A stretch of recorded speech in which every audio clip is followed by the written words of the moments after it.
All right, so I am back again. Actually went out to do some videoing this evening to a cool spot in the caliper. My brake froze up, just about lit my truck on fire, so that kind of sucked.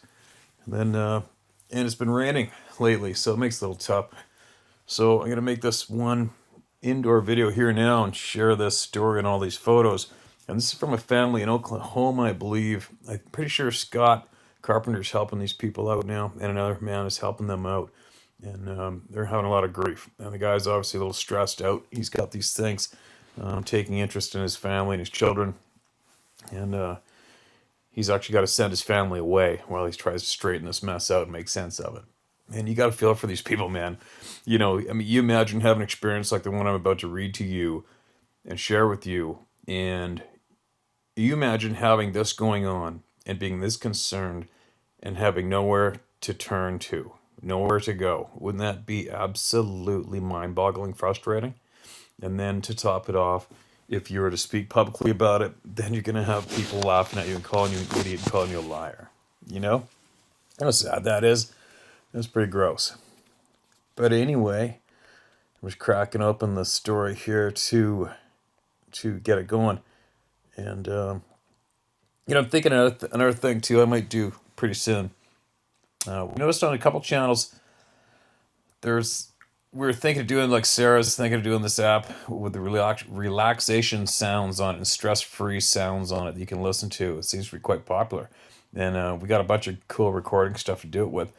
But I noticed on one channel on YouTube, somebody does some videos of creeks and nature, and it's like 8 hour long videos, and it's got millions of views. It's real handy, I guess, for people. And I was watching it, and then I fast forwarded on it, and I noticed that obviously the video part is just a loop because it's 8 hours long, and the lighting doesn't change in the creek or the forest.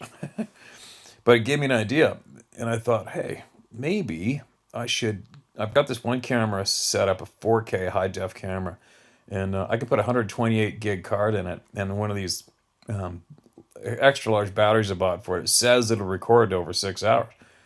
So what I think I might do, which a lot of you will find interesting, especially if you're stuck indoors, is I might pick the right spot, set the camera up on a tripod where there's some water or some cool nature sounds, and then hit record and leave it there for around 2 or 3 hours. And I might time it to do either from dark to very first light in the very first couple hours of everything coming awake videos to the last 2 hours of light when everything starts to come alive. Obviously, I'm going to set the camera up in places where you could probably see something, whether it be far off or in the near distance or whatever. And I think it'd be really interesting. And I'll probably do another YouTube channel just for those videos, and we'll keep it attached to this channel here. And I think it'll be really, really interesting, and it'll be easy to do because as soon as the snow is melting where I am, I'm getting more access back to the normal places I can usually go run around. And I think those would be some pretty freaking cool videos, and who knows what would get caught on them. And if not anything, at least it'll be very relaxing and very cool to watch while you're stuck indoors dealing with all this crap that's going on. But anyway, I'm going to share this story with you guys and the photographs he attached. And then in the meantime, I'm working on something else that came up. Somebody sent me some very, very interesting items in an email with some photographs that kind of makes it take a couple steps back and give me permission to share. But I have a feeling first we have to do a few things to make sure that everything stays safe and doesn't get taken. And we will be sharing that later on for sure. But first we got to make sure that it's just going to remain safe from disappearing before we tackle it publicly. But lots of interesting things coming in. But anyway, here we go. Listen to this one. And picture being this man, all right? Picture being this family while I read this. I moved to the Antlers Atoka area of southeast Oklahoma about 4 years ago. If you'd have asked me if I believed in Bigfoot while I was living in the armpit of Arkansas, Pine Bluff, I would have said, nah. A month or two after moving to a 40-acre ranch outside of Antlers, my wife fell asleep on the couch and woke up to what she said was someone jiggling the front doorknob. She jumped up to lock it, and she said when she turned around, there was a shadow outside the window of a figure with a big head, long hair, and was gone in a flash. She said she could have imagined it. I blew it off. My son was 3 at the time and got him a battery go-kart, and his mother heard him say, "They can't catch me now." When she asked him what he meant, he said, "The man who lives in the woods, he stands at my window at night and watches me sleep. He can't catch me now." I now have a 2-year-old daughter who used to throw fits to be outside till one day she ran inside, slammed the open front door, and was crying. I've noticed before she goes outside, she will poke her head out of the door and look around for a minute before going outside, and rarely will play in the playhouse that is close to the tree line. About a year ago, I was laying in bed, not fully asleep, and I heard a melodic whistle kind of chatter, and I sat up because it sounded like it was coming from the near woods outside my bedroom. My dogs immediately started howling, not barking, and wouldn't come off the porch and are usually aggressive.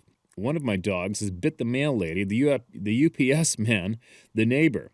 She didn't leave the porch that night, and I heard the same kind of whistle chatter but slightly different about 3 minutes after the first whistle. That really stuck with me.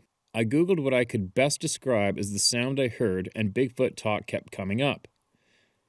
Well, the other day, November 11th, 2019, my son came running into our bedroom and said, "Daddy, there's a bear outside. It has a white face on it and it was looking at me."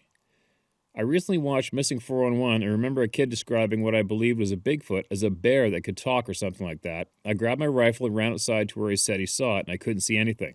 Now I'm wondering if my kids have seen something. A few days later, December 3rd, 2019, I recorded a shadow that appeared to be on 2 feet approaching my house. So far, the night of the video of the shadow, I was watching a live video feed from my phone because the dogs were acting weird, and I saw what appeared to be a shadow on 2 feet approaching the corner of my house. I immediately grabbed my gun. The 2 bumps that you hear in the video are me going through my bathroom and out the other door, warned my wife that I was fixing to open up the front door and shoot off a couple warning shots. Now I have 3 sleeping children at this time. I have my disabled father next door. It's approximately 11:30 p.m., and I don't want to go busting off shots out of my front door, but I felt like I needed to try to scare this thing away. As soon as this happened, I shut the front door, I called 911 and told him I had an intruder in my yard, and I requested a deputy. The next morning, I went to the sheriff's office to add to my report a link to the video on YouTube because I had since uploaded it so they would have access to it, and had a conversation with a couple of deputies up there. One deputy, a Deputy Branson, followed me outside, and he said he wanted to talk to me outside for a minute. He said that he knew they were out there, that they get numerous reports this time of year, and a lot of people approach him directly with pictures or footage from their view because they do not want an official police report or people from their church finding out, or to have people contact them or coming up on their land. He gave me his personal number and told me if I had any more problems to contact him directly. I feel comfortable sharing his name and what he told me because he did not tell me to keep this just between ourselves. He just didn't want to speak of it in front of the other deputies. I was surprised when he did contact me the next morning about 8 a.m. He was curious to how my night went, if I had any more disturbances, and I told him no, that it was a very quiet night. It didn't last. I put up more wireless security cameras. They caught numerous limbs breaking sounds of something large mass pushing through the brush. My main dog came up missing. He was the one that alerted me that they were there close. I started with putting up 6 game cameras and a bait station. I never recorded anything related to what I was trying to record. On December 25th at about 9 p.m., I pulled my camera's live feed. I heard bipedal footsteps running in short bursts, stopping and running again, and I caught a flash of eye shine on a camera so close I could see the slots of the eyes, and I could see the pupils. I grabbed my gun, went outside with a flashlight, but didn't see anything. The next night, on December 26th at approximately 7 p.m., I turned on my camera to the live feed. I saw a pair of eyes standing next to one of the pine trees in my front yard, near my kids' playhouse. Now, this is where it's going to get really interesting, and this is also when I realized just how much I've underestimated the intelligence and instant reaction these things possess. I grabbed my big flashlight, a Kimber 45 Crimson. I head outside, shining my light, looking for the figure that I saw on camera. I walked between the 2 pine trees and my kids' playhouse, shining my light out into the pasture. I didn't see anything, so I went back inside. About 20 minutes later, I pulled up my camera's live feed, and something had put an object in front of my camera. Grabbed the flashlight, grabbed the gun, and went back outside. I was standing approximately 15 feet from my kids' playhouse area, shining my light onto the playhouse. While keeping my flashlight in the playhouse, I reached down with my right hand to unholster my pistol, cocked the hammer, and proceeded to look around. I didn't see or hear anything again. I was reviewing my video footage that I recorded while I was outside after I went back in the house. Upon review of the video that I just recorded while I was outside, the camera that was located in the playhouse that picked up eye shine had picked up a shadow that was cast onto my horse cover by my flashlight. What I hadn't realized while I was outside is when I was focused on unholstering my pistol and cocking the hammer, this thing was hidden behind my playhouse. It stood up and relocated to another area of the playhouse for more cover in the few seconds that I was looking down at my gun. It saw me looking down at my gun and instantly took advantage of that moment and stood up and relocated and actually crossed right in front of my flashlight beam. And I never heard it. I went back to review the video the first time that I went outside and can actually see it cast a shadow the first time. It was a juvenile. I think I was so focused on looking for a 9 or 10 foot Sasquatch that I never saw a small juvenile. Well, the third time I didn't even bother going outside. I grabbed my AR-15 with night vision scope, had the wife throw open the front door, and I already had my gun pointed at the playhouse area. Through my night vision scope, I could see it standing behind the playhouse looking at me through the slats on the railing. Right when I pulled the trigger, it darted to the right and was gone. But believe it or not, it actually came back the same night. Next day, December 27th, a total of 19 game cameras were installed around the perimeter and upgraded to a total of 6 wireless security cameras. That night, about 7 p.m., one of my game cameras recorded a figure walking behind the playhouse. I started wondering why the focus is on the playhouse, and we had a lot of company, my nieces and nephews on December 23rd and 4th, and the focus of their activities was on playhouse area. I was going through some of my recordings from the 23rd and 24th, and I had a few videos that were set off by the motion of my horses, and I noticed that the horses were moving away at a brisk pace from the tree line. I zoomed in on this area, and in 4 videos taken on December 24th at 10:30 a.m., I can see 2 large adult-sized Sasquatches that are taking turns observing the children from an observation point behind a leaning tree. I had this video footage recorded for 4 days before I even realized what it was. I believe this to be the mother and the father of the juvenile that approached the playhouse on December 25th and 26th. I believe that they are just curious. What bothered me about the whole situation, that I was told majority of the time, when they become aware that you're aware of them, they usually move on. They're very persistent. Installing all the game cameras, security cameras, only changed how they approach my house. Shooting 4 shots after the first shadow figure on December 3rd is shooting at the juvenile standing behind my playhouse on December 26th didn't deter them one bit. I became concerned because her focus was on the children. I made a hard decision and took the kids out of school while they were still on Christmas break and relocated them and my wife to her mother's house in Arkansas until I can figure out a solution. When the wife and children were gone, the activity began to stop. So I brought the kids back to the house for the weekend.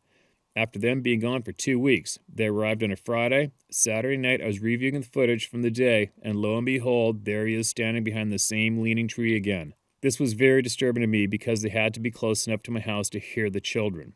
At this time, my wife and children visit, but they are still in Arkansas. I installed numerous infrared lights. I've cut back the brush to the woods surrounding my house, and while my children are outside, I patrol the tree line with a semi-automatic tactical shotgun loaded with Black Magic Magnum slugs. Our situation is improving, but it's ongoing. I've uploaded some of my footage to my YouTube page, and Imgur, I-M-G-U-R. I don't promote it or care if I have subscribers. It's just an easy way to share content with the people I've contacted for help and advice.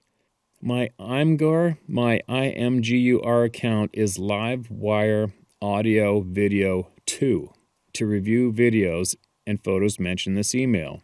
My name is Mark Copeland. I don't care who knows.